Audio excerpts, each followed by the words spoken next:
Hello, I'm Sean Finnegan, and you are listening to Restitutio, a podcast to get you thinking about biblical and historical Christianity, to inspire you to follow Christ, and to convict you to lead a consecrated life.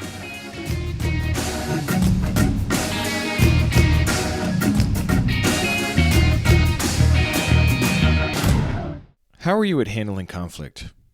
Do you withdraw and avoid conflict at any cost? Do you rush in headlong, eager to set the other person straight?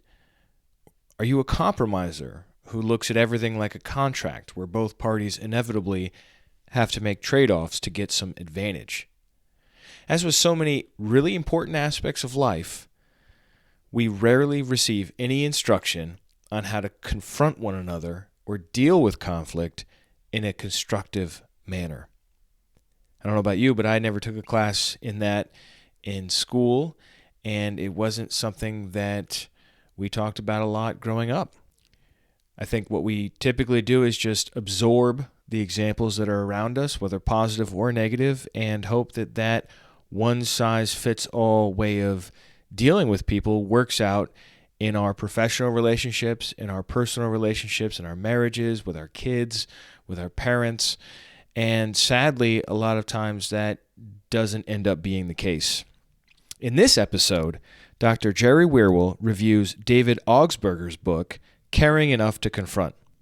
In this podcast, you'll learn the four main ways of dealing with conflict that are ineffective, as well as a biblically grounded strategy called carefronting that you may want to consider incorporating in your own life.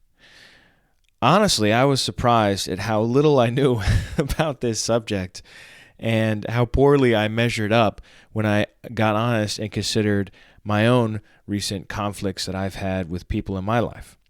This is one area of life where we neglect it at our own peril, and it's wise to hear what other Christians have figured out here so that we can become better at relating to one another and be a better witness for Christianity and for relational health in our own situations. So here now is interview number 13 with Jerry Wierwille, Caring Enough to Confront. Welcome to Restitutio, Jerry. Thanks, Sean. Glad to be here with you. Today we're talking about a really important part of Christian living, which is the whole idea of conflict resolution. And Jerry's going to share with us some of what David Augsburger wrote in his book, Caring Enough to Confront. And I think this topic will be very helpful for all of us because no matter what kind of relationships you have, conflict is inevitable. So where would you like to get started? Well, as you said, Sean, conflict kind of is inevitable in the sense that we're all humans and every single person is different. So we're not going to see eye to eye on everything in the entirety of life. So there's going to come a time at which you're going to form relationships, either friendships, family, romantic relationships, professional relationships, whatever it may be. You're going to come to a point where you're going to have a difference of opinion with somebody else. Right. And that's going to cause a conflict. And how you approach that conflict is critical in determining the outcome of the relationship and whatever conclusion is reached. So Augsburger, he really deals with conflict resolution in a sense that he likes to talk about it in the sense of conflict transformation. Okay. He wants to help the reader approach conflict in a different way, a healthy way, a way that he's going to outline, and I'm going to go through them, ways that demonstrate your care for the other person when the conflict comes. His whole premise of the book is how to change the dynamics of the way that you engage in conflicting situations.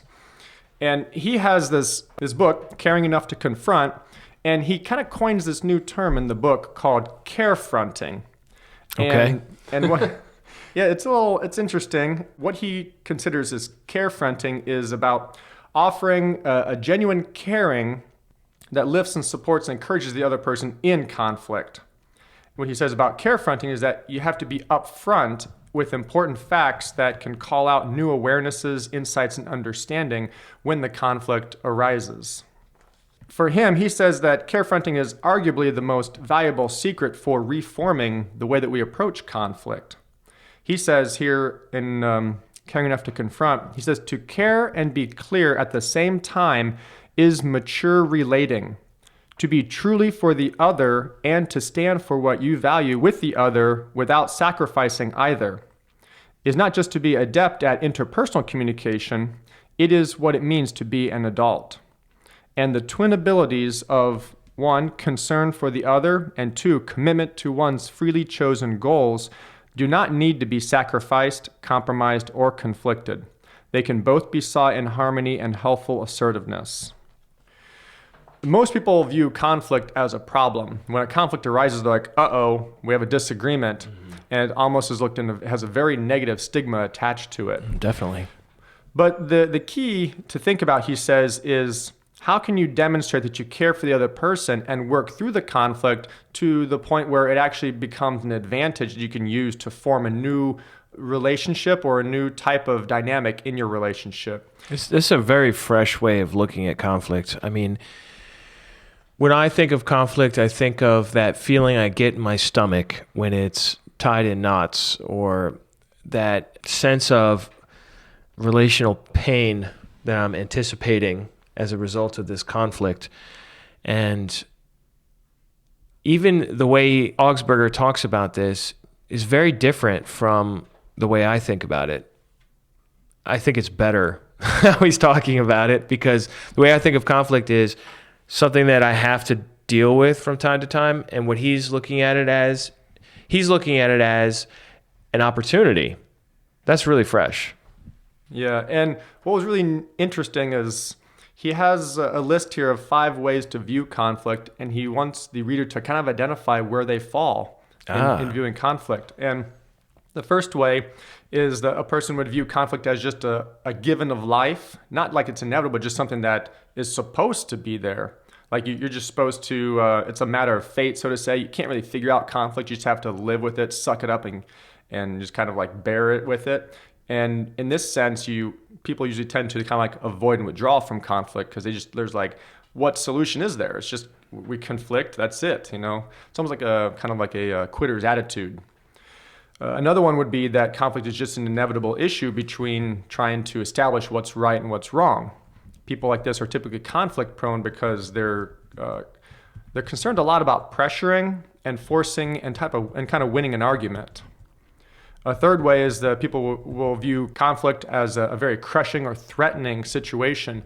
People like this are typically conflict shy. They try and avoid the conflict altogether, or try to sort of yield in the conflict. They find it to be very disastrous and hurtful, and they usually become accommodating or do things to alleviate the tension and make things more comfortable.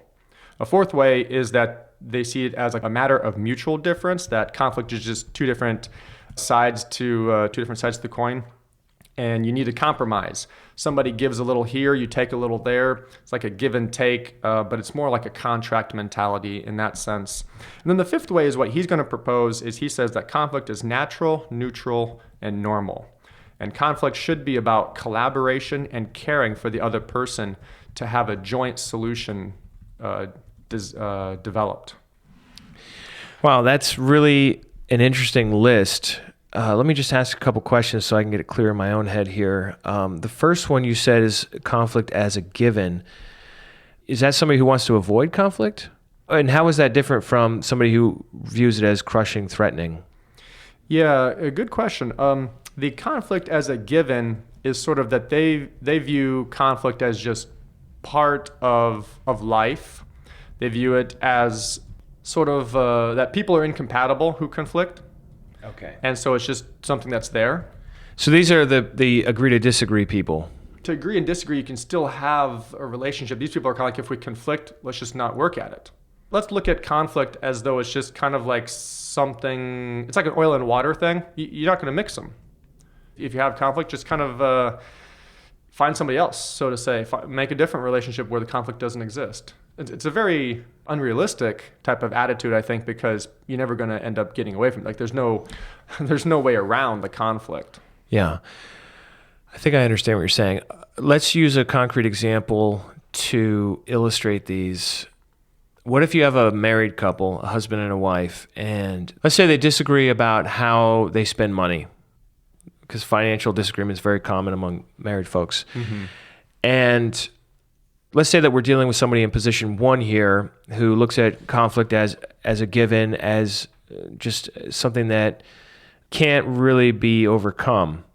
Would you say that in that situation, somebody dealing with it in that way would just get divorced and find somebody else that didn't conflict with them, or hope to find somebody else that was more compatible? Or what would you say that somebody in category 1 would do? I'm surprised they would be married in the first place. Okay. Because in category 1, they look very skeptically at life with conflict in mind. And they probably would never reach the point where they would find themselves getting married to somebody, because conflict would arise before that time, most likely. Right. And so conflict is basically a relational deal breaker in this mindset. Yeah. Okay.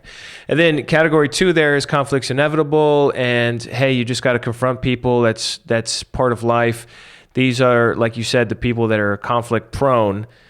And I think in a marriage situation like that, if one of the two spouses was in that category, they would constantly be confronting the other person about the financial impropriety that they perceived. Mm-hmm. And they would also try to impose their perspective on them, as though the way that they feel that money should be spent is the right way it should be spent. They're fairly intolerant type of people. Yeah. Like my way or the highway? Mm-hmm. Okay. And then category 3, this is the person who, in, say, for our example of marriage, would just not bring it up, would always just kind of shy away from the topic. Maybe they felt uncomfortable, or they would bring it up in a way that maybe like through an email or a text, as opposed to a direct face-to-face kind of conversation. Yeah, these people probably wouldn't really even be passive-aggressive. They would more or less just try to skirt the issue. They would accommodate, they would yield, they would submit, they would do whatever is necessary to try to have the conflict be moved out of the way. Peace at any cost. Mm-hmm. And then category 4 is the compromisers. It's like, all right, well, let's work this out. I want to spend this money on this bill, and you want to spend it on this. Let's meet in the middle. That kind of a position. Yeah, I think that's about right. Also, kind of like, if you do that, then I want to do this, and it's almost like they use it as a bargaining chip, not to try to find a place of good balance, but more or less they want to find a place of equality. Okay, like the contract of that. If you get something, then I want to get something. Right. Looking at everything as a equitable transaction. Mm-hmm. Yeah, I know. I feel like I know people in all these categories. And then the last one is this exciting Augsburger position that we'll, I'm sure, get into in a second here. I'm just trying to think of what I am in this list. Yeah. So, Sean, how do you handle conflict? If somebody would come to you and say they have a problem with X in your life or what you did? A lot of it usually comes as how they approach it. And Augsburger is going to touch on, the way that we engage in conflict says a lot about who we are and how we view the other person. Yeah. Let me use a recent instance to just run this through my head. Generally speaking, I much prefer to avoid conflict than to face it. I'm more likely to let things go too long than to jump on it right away, generally speaking. There are exceptions to that where I have confronted people like right away because it was that important to me. Recently, I confronted a close friend who I felt had done something inappropriate, but they had done it a while ago. And so I put it off, and then I just needed to either compromise or accommodate and just like let it go forever, or finally face it. And so I chose to finally face it, and it definitely did not go well, but because I had waited so long, but I still felt good about it in the sense that I knew I needed to confront this person and clear the air. And I genuinely did it because I cared about them. It wasn't to protect myself or something else, but it was just too late. And I feel like I really dropped the ball. So I don't know where that where that leaves me on here. I feel like my default is to just avoid conflict, but then in certain situations, I will step up to the plate and deal with it directly. I probably should get better at conflict personally, honestly. I think we're all fairly handicapped when it comes to conflict. It's one of those unnatural things like public speaking that very few people are just naturally adept at. Yeah. So there's a term that my sister-in-law, they taught her in the retail biz as she became a manager. And they said you should never say, this is probably a conflict strategy, you should never say somebody stinks at something but instead you should always say, you have a significant opportunity for improvement here, which is kind of a funny way to put it, but I feel like that in regards to this subject. So I'm excited to hear what you have to say and what Augsburger has to say. Yeah, Augsburger will address that. That's one of the downfalls in conflict is when we start attacking the other person. Mm-hmm. So yeah, he'll address that. The other thing he talks about toward the beginning of the book is about how people typically respond to conflict, not just how they view it, but what they do, like what their attitude toward it is when they're in it is. One would be, I'll get them, and that's kind of the win-lose attitude. And these roughly correspond to the views that we just listed. The second one is like, I'll get out. It's the avoidance, like I'll get away. I want to escape. The third one, I'll give in, which is the yield or submit. The fourth one, I'll meet you halfway. It's kind of like let's do a 50-50 bargain here. And then the fifth one is, I care enough to confront you and to recreate the relationship. And Augsburger calls that the joint creativity response. So Augsburger feels that this fifth way, this caring enough to confront, or carefronting, as he says, is really the more effective way for conflict resolution. And it's the most effective way, he says, because it's really truly the most loving way, and it's the most growth promoting for human relationships. And it balances the concern for the relationship, but also the concern for the issue. Where typically in conflict, we kind of just get the issue eclipses our entire view, and we kind of see that as really the hurdle, and we sort of forget that there's a person that we're talking to, and we sometimes, if we more assertive people, would tend to kind of just bulldoze the person while they're trying to resolve the conflict, not realizing that what they're saying or how they're approaching it is actually hurting the relationship while they're trying to solve the problem in the relationship. So you're saying that our default for many of us is to be so issue focused that we disregard how what we're saying and how we're dealing with this issue and figuring it out is affecting the person. There's probably another side of that too, where there are some people's personalities that are so harmony seeking that all they care about is the person. It's like whatever the conflict is, and that's probably that more accommodating, I'll get out of this no matter how I can kind of position. But as Christians who are called to love our enemies, to love our neighbors as Christ loved, we don't really have the option of looking at issues like this or looking at conflict as a cool scientific process apart from how it affects the person. We're just not allowed to do that. We're called to love our neighbor as ourselves, and part of showing love to our neighbor is dealing with conflict in a way that is considerate. So that's really important. Yeah, and the way that Augsburger's approaching this is he's approaching it from that people are more important than the problem. And that's why his carefronting, or the way that he's saying caring enough to confront, that caring for the person should be the foundation of how you are approaching conflict and conflict resolution. Yeah, and what Paul writes in Romans 13, when he quotes the commandment that you should love your neighbor as yourself, he says, love does no wrong to a neighbor. Therefore, love is the fulfillment of the law. And so Augsburger sees the way that we love each other in conflict really should be the driving force for how we actually work to resolve conflict. And that requires us to be caring for the person more than the issue. Yeah, I think there's probably a perception out there that many have that love is kindness, love is gentleness, love is not going through conflict. So you have love and then you have conflict in two separate categories. Yeah, but that's a false dichotomy, and I get what you're saying. And people tend to think that when you're in a disagreement, that it's difficult, and I think it is true. It's difficult to really exhibit love when you're in a true disagreement, and both parties feel very passionately about the disagreement and their own perspectives. So I think that's what Augsburger is trying to get at, is that there is a way through, but a lot of people don't know how to do it, and they'll either opt for trying to steamroll the person and get their way, or they'll just try to kind of like yield and back out, or they'll try and do a contract mentality or something like that. I think a lot of us too have not done well in conflict, where we have steamrolled or we have yielded too much. And either way, you don't go away from it feeling very good, because if you steamroll somebody, you might get what you want. And I've definitely been in this category, so I just own that.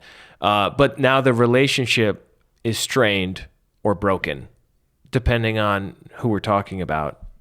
And if you yield, yeah, the conflict's over, but a few days down the line, a few weeks down the line, the issue is still there because you just yielded on it. It didn't change. Mm-hmm. So either way, I feel like there's just so much negativity surrounding the subject of conflict for many of us that, and here's what's crazy too. Nobody gets any training on this. I mean, here's something that you're going to deal with the rest of your life. And at least I'll speak for myself. I received no training on this. And most of our examples that we have growing up, depending on what your parents are like, are one of these 4 less than optimal categories. Yeah. So yeah, this is really important. Well, one of the things that I learned from Augsburger myself is that he uses this concept he calls truthing. And it's a way to view how you should approach your communication in conflict. And he says here, I want to read an excerpt. He says, a relationship is only as strong as its communication is clear. Good relationship is two-way communication. When one side of the conversation is deeply troubled, the relationship is stressed. When one side is lost, the relationship is dying. To the degree that equal responsiveness is lost, to that extent the relationship ceases to exist. To love another is to invite, support, and protect that person's equal right to hear and be heard. To love is to listen. To be loved is to be fully heard. Love is first the action of the eyes attending, the ears attuning, and then the soul connecting.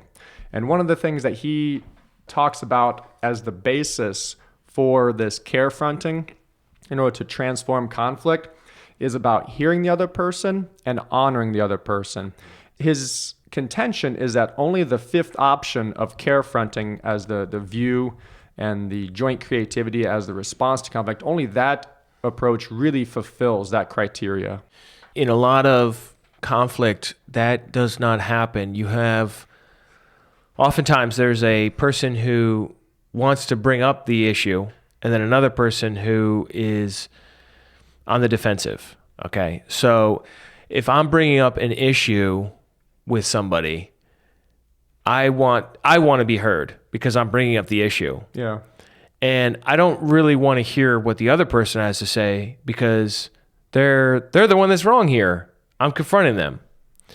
And if they come out with some sort of tale that they spin out about how they're really not to blame, I don't really want to hear that. What I want to hear is them take responsibility, them say they're going to change, and me be right because I took the trouble to bring it up. However, that is not at all what you just said there, equal right to hear and be heard. So I feel like this is really more on the side that feels like the victim of whatever the issue is needs to be willing to listen to the side that is the perceived offender to hear where they were coming from and be willing to put themselves in the other person's shoes a little bit, however hard that might be.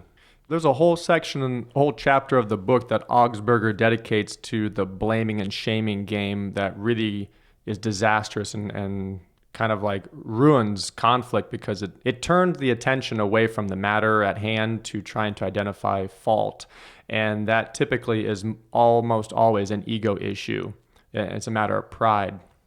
So you're saying that whoever's at fault is not significant for resolving the issue? Oh, he's saying that making that the center point deviates from how to resolve the conflict healthily. Okay. A lot of times the blame is usually already explicit. You know, if you're talking about your brother who drove your car last night and ran into a curb, it's pretty obvious he was the one at fault for doing it. Right. Now, to try to degrade him in the process of the conflict because you're upset is to completely miss the issue at hand, which is, so how are you guys going to handle the repair? How are you going to handle now the arrangement if he wants to borrow your car in the future? How you feel about him? You know, he probably wants to know if you're really upset with him or if you forgive him or, you know. So those are the issues that are relationship issues. Those are what matters, is Augsburger's point, really. I think it goes along with what Paul writes in Philippians chapter 2, when he says, you know, do nothing from selfish ambition or conceit, but in humility count or regard others more significant or more important than yourself. I think it's this idea that Augsburger is getting at, that conflict, if you are concerned about the other person, if you care for the other person, then that will really transform the way that you enter into conflict, because you will be concerned about the other person more than yourself, in the sense that you will want to make sure that they're doing okay. You'll want to care for the status of the relationship and the health of the relationship more than getting your way, getting your point across, and winning the argument. This is definitely something that we find all over the epistles of Paul in particular, this whole idea of other regard and genuinely expressing concern for somebody that is different than you. You know, when you're trying to work through a conflict, this, you know, carefronting or caring enough to confront and things like that is really the optimal way. But sometimes a relationship can't really start that way. It takes a little bit to get to that point where both people are willing to work through conflict in that manner. And he says that, you know, you have to be sensitive to what the relationship can bear, because that's part of caring as well. If the relationship is not at a point where certain types of honesty or things like that can be engendered, you know, and tolerated or anything like that, if there's, for example, past hurt, if there's other types of trauma that haven't really been taken care of yet in a person's life, they need to be handled in a different way. But that's all part of caring for the person and trying to work through the conflict in a way that is best for both of you and that doesn't slight either side. Mm-hmm. Augsburger talks about listening and speaking being the two parts of a conflict, you know, when you come together and try to be like, well, so what do we do now? The way you listen and the way you speak, he says, is critical to being able to work through the conflict. And the problem with listening is that a lot of us, when we're listening, we're really not listening for what the person is saying. We're usually, in a conflict, we're usually listening for what their point is so we can counterpoint it. Mm-hmm. His thing is that we have tendencies to either read interpretations into what somebody's saying, or we read out what they're saying and just totally miss what they're saying because we don't want to hear what they're saying. It's like we're going to do the selective hearing. And to hear someone on a deep level is to connect with what they're saying and to some extent feel what they feel, have some sort of empathy. If you really hear, as one of my professors in seminary says, you have to hear beyond the words. You have to hear what the person is truly saying, not just in the words themselves. But when you have that connection, there really is an aspect of empathy that can be produced when you truly listen. Yeah, that's a tough one. If I'm having an argument with somebody, I really struggle to listen because I am so focused on what I'm going to say next that I'm waiting for them to breathe so that I can make my point. And I don't want to lose my point. So that makes it really hard to listen effectively. Yeah, it's definitely an aspect of, you have to have a certain degree of patience involved when you really form listening in your life. The opposite side with speaking is, you know, he makes this one point that I think was really profound. He says that meanings are in people, not in words. And so what he's saying is that people use words to try to communicate meaning, but the words are like a vehicle to communicate the meaning, and words can be misunderstood really easily. And so if we're only just trying to listen very shallow level, like superficially, a lot of times we will completely misunderstand what the person's trying to say because we're not listening for the meaning that is inside them. We're just trying to hear their whatever their argument might be, their current statement, and pass over possibly trying to relate on a deeper level. And he says that people use the words to convey meaning, but what we must do is be honest as possible about our experiences. And when we speak honestly about ourselves, if we don't really convey how we feel because we're afraid what the other person might think, and this is the balance between, real blunt honesty versus just a nice, clear honesty, is that it's one of the most cruel things that you can do to someone is to not be real with them, not be honest with how you feel, for fear of how it might affect the relationship. Why does he say that's cruel? He says it's cruel because for the relationship, to not be honest is to not allow the other person the opportunity to flourish in the relationship like they would if you were honest with them. And also to not enjoy what could be produced through the joint creativity of carefronting. Well, let me ask you this. How do you decide when it's important to confront somebody and when you should just let it go? That's the golden question right there. That's a walk of wisdom and an aspect of each relationship's dynamic as it stands. There's a life cycle for relationships where they grow and in proportion can handle more of the burden of a conflict and a deeper conflict. So like when you're dating or something and you have a relationship, you may not bring up some of these super heavy topics at that time because you're trying to get to know other facets of the person, and you don't have to operate on that level as like a married couple might. Or if you have a friend, you would probably be willing to endure a lot more pressure from them to resolve a conflict than maybe you would from a casual acquaintance of which you don't often have to have interaction with. So it's really hard to actually answer that question. Yeah. So let's talk about how to do conflict.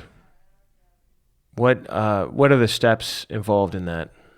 So the question usually would come up then as we've been talking here. So what do we do about conflict when we're in it to have that care for the other person that Jesus kind of exemplified and that we're encouraged to have as Christians? Well, Augsburger, first of all, says that caring is a commitment to create a context of support for another, to be a voice of encouragement to another, to stand in solidarity with another. A context of caring must come before confrontation. A sense of support must be present before criticism. An experience of empathy must precede evaluation. A basis of trust must be laid before one risks advising. A floor of affirmation must undergird any assertiveness. A gift of understanding opens the way to disagreeing. And an awareness of love sets us free to level with each other. I think this is a very biblical approach because we're taught to be very careful with how we talk to one another. Paul writes in Colossians 4 that we're to have our speech always be gracious, seasoned with salt. And we're to be kind to one another in Ephesians 4 and to forgive one another, just as God in Christ has forgiven us. There's this need to have a commitment, and Augsburger calls it like a covenant of commitment to be able to approach the conflict with sincerity. But Augsburger then talks about, well, when you're in conflict, one of the really important aspects is about how we focus on what people are telling us. Whenever we have conflict, there's always a feedback where the other person responds to what you're saying or you respond to what the other person is saying. And he gives these 8 tips for how to respond and to focus on feedback properly. The first one is that you shouldn't focus on the actor, like the person, but on the action or what is done. Because when we talk about the person, we usually start attacking the person rather than really talking about the issue. We should not also focus on our conclusions, but on what we observe, our observations, what we see. We We shouldn't focus on our judgments, but on descriptions about what the problem is, not upon what we think should happen. We need to focus on quality, not quantity. And this one's important because it's a matter of when you say somebody is something, that's a quality you're attaching to the person, and usually it's a personal attack. When you talk about quantity, you say, you seem to talk more this way, or you've been doing this more often lately. Right. So instead of calling somebody big mouth, say, you've been talking a lot. Yeah. You've been talking, more than everybody else in the conversations. If somebody make it relative. Yeah. Yeah. So that's the quantity. We should also not focus the feedback on advice and answers, like telling the person that this is what they need to be doing, but more on ideas, information, and possibly alternative courses of understanding the problem. Also, not to focus on the amount available for us or for you as a giver, if you're the one who is initiating the conflict, but actually on what's useful for the receiver. For sometimes if you barrage somebody with too much information or you inundate them with all these different ideas, they can get lost in what you're saying. Right. So you kind of have to just be careful of how much the person can usefully receive. Number 7 is that you shouldn't focus your feedback on the time that's easiest for you to be able to give it, but on what's the best and most optimal time for the receiver to be able to receive the feedback you're giving them. And then probably the most important one, this 8th one here, is that we're not to focus our feedback on the why question, to ask it or to answer it, but on what and how, to try to gain an understanding, because a lot of conflict is usually caused by misunderstandings. And if you can understand what and how, it usually makes the why question irrelevant. But obviously, like we've been saying, is that this isn't like just an ironclad rule. It has to be taken on a case-by-case basis. But then what we come to is really the guidelines that Augsburger gives for how to really, have this conflict and confront people with the right caring attitude, kind of like a Jesus confrontation type of thing. Mm-hmm. And he gives 5 guidelines for how to carefront. The first one is to confront caringly. And as we've been talking about, this is to really put the care of the person before the addressing the conflict. The second one is to confront gently. And this is to be conscious of how much the other person can bear, how stark you can make some of your statements. Also, how intense the conflict can be. Some people, the intensity as it rises, if it escalates at all, it could go above their kind of like their limit to be able to tolerate the tension or the disagreement level or even the content of the disagreement.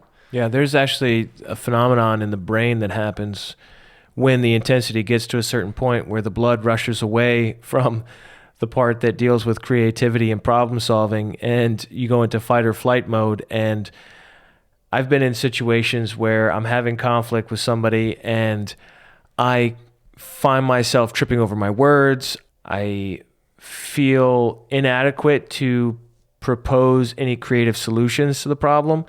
And I feel very boxed in, like I need to get out or I need to lash out, one or the other. Yeah. And in those cases, that's a physiological phenomenon. Once that happens, you're done.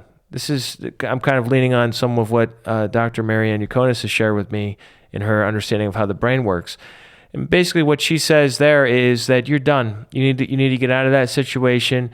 You have to allow your brain chemistry to return to normal levels, and then you can go back to it. Mm-hmm. And so the whole idea of like taking breaks, if it does reach that point, and being cognizant that the other person might need a break, or you might need a break, and that doesn't mean you're not going to actually resolve this. It just means you just need to take a break, and then you come back. Yeah, it's really kind of like amazing the way the brain does work, and it kind of works against us sometimes, especially when we get into that sense of fight or flight, or our prefrontal cortex with our cognitive functions of being able to make decisions rationally gets overridden a lot of times by the release of hormones and things like that. And right. Then we say something hurtful that we don't even really mean, and now that makes the situation so much worse. We're farther away from getting to where we want to be. Yeah, it's very self-defeating if you're trying to resolve the conflict.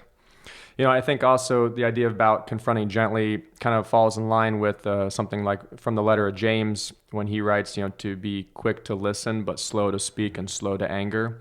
And I like the follow-up, the causal clause for the anger of man or the anger of a person does not produce the righteousness of God. That, to be able to confront gently, we have to be ourselves and be in control of ourselves and not let our emotions run out of hand. You're a New Testament translator when you throw around phrases like the causal clause. Whoops. You can edit that out. No, I thought it was great. I quite enjoyed it. All right. So let's go on to the third guideline that Augsburger gives is to confront constructively. And this is probably one of the most difficult guidelines because we think we're doing a good thing a lot of times by pointing out aspects of the issue and the conflict. But to be constructive in the way we're pointing out is we have to be aware that how the conflict is being interpreted. And usually that comes with a lot of kind of checks and balances to make sure the other person is hearing you and you're hearing the other person. And to also make sure that you're not sliding into kind of like a blaming, shaming, punishing, or ridiculing mode where you try to sort of have the other person begin to concede their side in order for you to have the upper hand. And it's almost a human nature for us to kind of want to try to get that to that place. To be constructive rather than, most times in conflict, you're trying to get your point across. It's almost like you're trying to defeat the various arguments the other person raises so that you win. Not that you win, but that you sustain your grievance. But to be constructive is pretty fresh. I think that really is that would be a game changer. A lot of probably any one of the things you've said so far would be a game changer for most of us.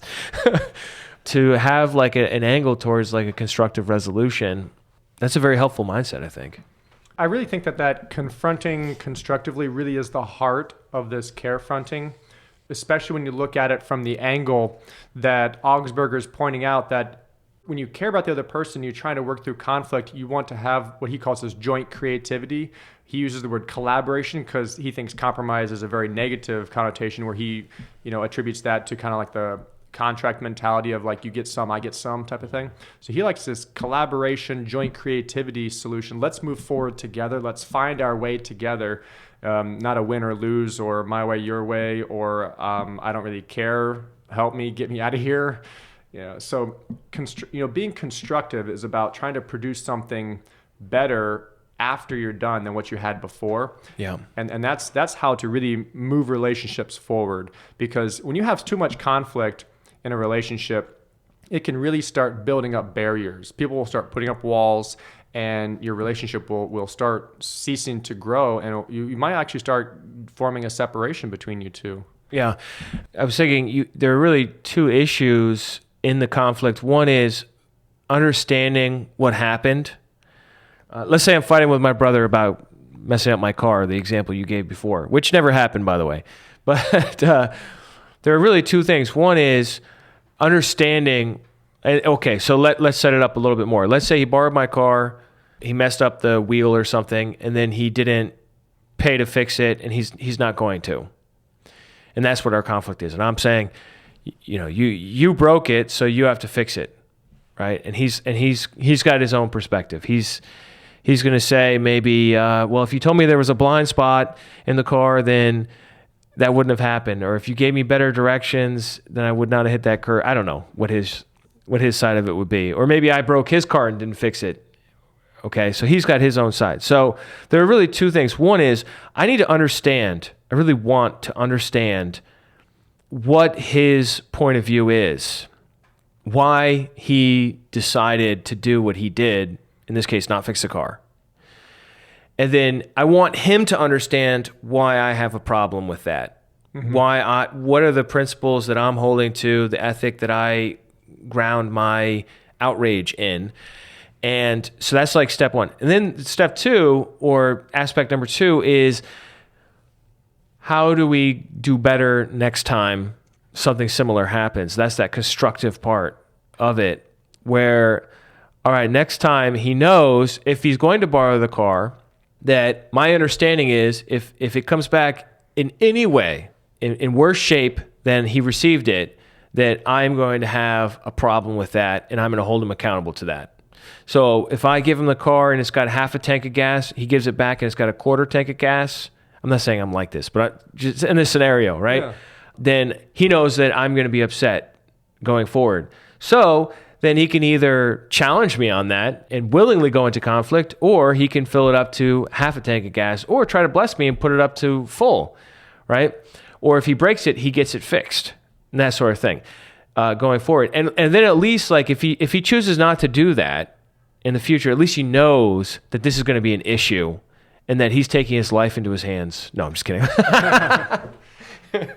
Well, everybody has the choice to make on if they want to positively influence the relationship or not. And your brother has, the volition to deteriorate the relationship if he doesn't care about, honoring you with fixing your vehicle and things like that. So yeah, that's definitely part of the being constructive, is trying to lay out the guidelines, don't have hidden expectations, things like that. So I'm moving on here, and the fourth one is to confront respectfully. Now this would be if you're really upset at your brother and he comes back with a ding in your fender. You have to recognize that he probably didn't want to ding your fender. Like, he didn't want to cause damage to your vehicle. So to attack him would be to assume that he was trying to maliciously damage your vehicle and like bring it back and be like, ha, here you go. But to respectfully confront is to respect the intentions of their person and to seek to understand them rightly, and kind of like, it's almost like to give them the benefit of the doubt until you understand what really happened and their side of the story. And then the last one, really, really quick here, is to confront clearly. And this is to just be open and honest, to have that clear communication with what you're trying to say. And I like what Augsburger says. He says, let the facts be the facts, let the feelings be the feelings, your interpretations be your interpretations, and your conclusions. And don't mix all those together. And so what that is about is just trying to be straight up with the other person, that if you have good intentions and you want to work through this conflict, if you care about the other person, you will kind of try to keep your ducks in a row, so to say, to try to help them understand what is the problem from your end, for you to try to hear them, understand what the problem is from their end, and to try to, as clearly as possible, articulate what is going on and how you feel that the situation's affected you, and what you think then can be done to try to bring you guys together, resolve it, move on, and have a stronger relationship than you did before. Because there's nothing like going through adversity or going through disagreements to try to form better understanding and closer bonds, in human relationships. It's a really kind of a cool psychological thing I think God has built into us, that when we struggle through something, we're stronger on the other side than we were when we started. Yeah, I've definitely experienced that a lot in my life, where you go through something and now the relationship's stronger. Remind us again, what are the 5? Just cruise through that list. Sure. Confront caringly, confront gently, confront constructively, confront respectfully, and confront clearly. And I think that those 5, as we've laid them out, and those kind of just fill out some of the other discussion that we've been having about from Augsburger's book here. I think those really can revolutionize the way that we approach conflict and really transform the conflict. And I want to close here with one of his quotes here at the end of the book about the Jesus way of confrontation. Cool. Augsburger says, "The Jesus way of love in actions of ultimate concern for others is the one course of action that is of infinite value. The Jesus way of loving deeds is a lifestyle of living for, unshakably for, unconditionally for, unreservedly for the highest good for others. People matter most. Those who live in the Jesus way of love act in mutual equal regard, not because it is the safe thing to do. It doesn't guarantee either success or survival, nor because it is the brilliant thing to do. It seldom is the clever strategy or the pragmatic route of common sense. They act in love because it is the Jesus thing to do, the Jesus way to live, the Jesus kind of loving. And since he alone has triumphed in the one permanent victory of all time, love acted out on a cross, his way is the only way that is certain to triumph totally, finally, ultimately, eternally." Yeah. I would call it transformative love as well, because one always has the choice to not respond to love, but the Jesus way opens up the possibility for incredible transformation to occur. I mean, I can just speak for myself, understanding, coming to grips with Romans 5:9, that God loved through his Son, that Christ died for us that while we were yet sinners to demonstrate God's love. And then obviously also Christ's love, that experiencing that Jesus kind of love when I was yet an enemy of God is precisely what opened up the possibility for transformation that I've experienced in my own life and for so many others around the world in so many different cultures and languages and places. So it's definitely not a guarantee. It's definitely not necessarily going to lend towards success in life. I mean, it could, but it does open up the possibility for genuine transformation and to have relationships that are healthy and not manipulative and not dysfunctional. And I think that's what the kingdom is all about, is enjoying that age when I'm talking about when Jesus comes back, the future kingdom, when we do live in harmony with each other, and that we do get what's going on with each other and can act out of consideration towards each other. And I think as a church, we're called to do that now as a testimony of that age to come. Indeed. Well, that was very well put, Sean. And I think you're absolutely right that it's really about seeing ourselves as kingdom citizens and living that way in this current age as we look forward to the age to come. And I think that conflict is one of those areas that the adversary really schemes a lot to disrupt and destroy God's people and relationships. And so I think that the more we can try to seek to find ourselves transforming our conflict, the more we'll be able to strive for that unity of the love, as Paul writes about in Ephesians, and to try to grow up into the head, which is Christ. So I just think it's a super important concept. I learned a lot from Augsburger's book, and if any of you out there are interested, I suggest you pick it up. It's a short read, and it can really change the way you see yourself in relationships and how you promote a healthy conflict resolution. Well, thank you so much, Jerry, for another exciting episode of Restitutio Interviews, and I look forward to getting together on another episode in the future. So thanks for taking the time. Thanks, Sean. I look forward to it as well. If anybody wants to get in touch with you, how would they do that? If anybody would like to reach me, they can at jerrywierwille.com. That's JERRYWIERWILLE.com. And my email is just contact@jerrywierwille.com. And what kind of stuff do you have on your website that people could engage with? I typically just kind of like blog on there a little bit about Christian themes and topics. I also have a page with some research, biblical research that I've done, and I have posted some sermons on there. I'm working to develop a resource page for electronic resources. And I also would like to try and do a devotional, which is in process, but it's just kind of like a little personal site for me to throw up some of my musings. Okay. All right. Well, thanks. Yep. Thanks for taking the time to listen to that. I hope that it challenged you. I hope that it got you thinking about this subject.